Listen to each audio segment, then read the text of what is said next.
Hello everyone, today's video I'll be reviewing Cat People from 1942. Cat People is directed by Jacques Turner, produced by Val Lawton, written by D. Wade Bodine. The movie stars Simone Simon, Ken Smith, Tom Conaway, Jane Randolph, and Jack Holt. The plot to Cat People is about Irina Dubrovna, a beautiful woman living in New York City, originally from Siberia, starts a romance with Oliver Reed, a marine engineer. After dating a couple months, they get married. Oliver is concerned that Irina could be cursed and might transform into a large cat. Alice Moore, a beautiful assistant who works for Oliver, triggers Irene's curse with tragic results. The movie was released on December 25th, 1942 on Christmas Day. Very rare I mention this in my movie reviews. This movie was shot under a budget of $35,000. I bring this up for a good reason because it was a low-budget horror movie. Back in the 1940s, RKO Studios, the same studio that made Citizen Kane, made low-budget horror movies produced by Val Lawton indie films shot over a small budget of over $100,000. This is the first horror movie produced by Val Lawton. He proved that no matter what the budget was, he was still able to make scary, effective horror movies with small resources. Because this movie was low budget, they used and borrowed some leftover movie sets from Orson Welles' The Magnificent Ambersons, like The Staircase, for example. They also borrowed leftover sets from Shall We Dance, a Fred Astaire Ginger Rogers movie, The Devil Miss Jones. This is one of the first early horror movie examples of what you don't see as scary. For instance, when the character's walking in the middle of the night, the female character hears something creep up right behind her with no noise. She runs away. All of a sudden, we're in suspense thinking that she's going to be killed. Then a bus comes up making a sound of a panther. She gets on the bus and she is saved. That was a warning sign from the Panther Woman to stay away from her and her husband. This technique is also known as cat scare. This is more of a psychological horror than it is a horror movie where the girl turns into a cat. Not like the Wolfman transformation scene, in this movie there's no cat transformation scene. You might be a little bit upset on that. Put that aside and see how this movie still works very well and effective. Also, there's no gore fest. Then again, this is the 1940s, and Hollywood Hays Code would not allow gore in the 1940s horror movies like they do in today's modern-day world of horror movies. Even though there's no cat transformation scene in this movie, they did use a real panther in some scenes in this movie. The character Irene is afraid of sex, worrying will she be rough or kill the man she loves. That's why she isolates herself from the world, society, and avoids love. It's also pointed out we keep asking ourselves, is this all in her head about stories about her turning into a cat, about her past, and her family history? When she kills her pet bird, it was not on purpose, it was accidental. This really upsets her. Irene is not the stereotypical girl next door. Irene feels like an outsider. She's a real person with mental, psychological problems. The part when Oliver and Irene go to the pet shop to buy Irene a different animal and return a cat that Oliver bought her because cats don't really like her that much. The animal's reaction hint they know that she is evil and bad, hence animal senses.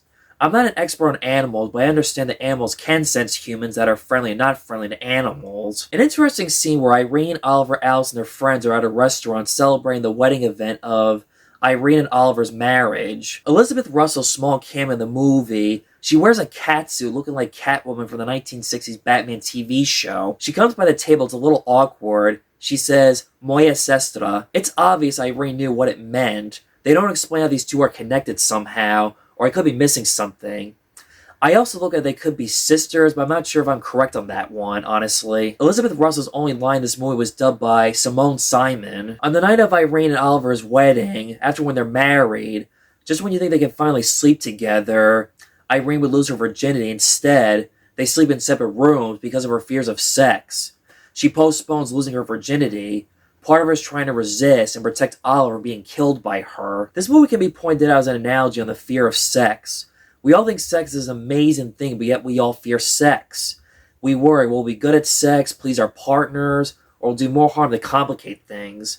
Sometimes sex can be complicated in a relationship, depending on the situation. Also, when we are virgins, we are afraid for the first time having sex and experiencing sex, not knowing how it's going to go well for us or that person in the relationship. Throughout the movie, we analyze and get the sense something bad is going to happen. The darkness imagery predicts foreshadows for what's to come throughout this entire movie. Alice, played by Jane Rudolph, who you may remember as Joan Raymond from Abbott and Costello Meets Frankenstein. She's in love with Oliver, but she respects Oliver being in love marrying Irene.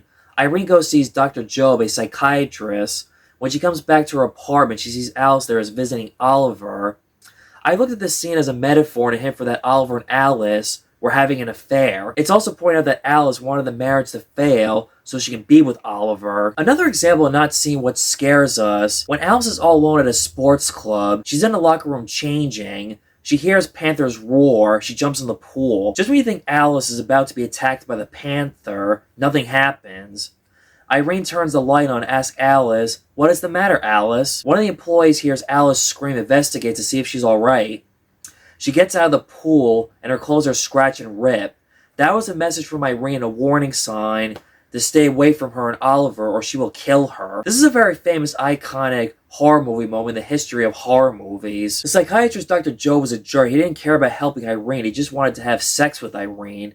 You can point out he's the real villain of the movie. He's a real dirtbag. While Irene is another misunderstood character, all she wanted to do was not fear love and sex. Before I wrap this video, I wanted to mention that Alan Napier is in this movie. He was going to play Alfred in the 1960s Batman TV show. 2 years later, there was a sequel, Curse of the Cat People, which I've never seen before. I would like to check it out at some point. Cat People was remade in 1982, directed by Paul Schrader, stars Natasha Kinski, Malcolm McDowell from A Clockwork Orange, John Hurd from Home Alone, Annette O'Toole you may recognize from Stephen King's It, and Martha Kent from Smallville, which I've also never seen this movie either. So that was my review of Cat People. Like the video, subscribe, the notification bell, get the latest updates on my YouTube channel, and stay tuned for tomorrow for another horror movie review. See you then.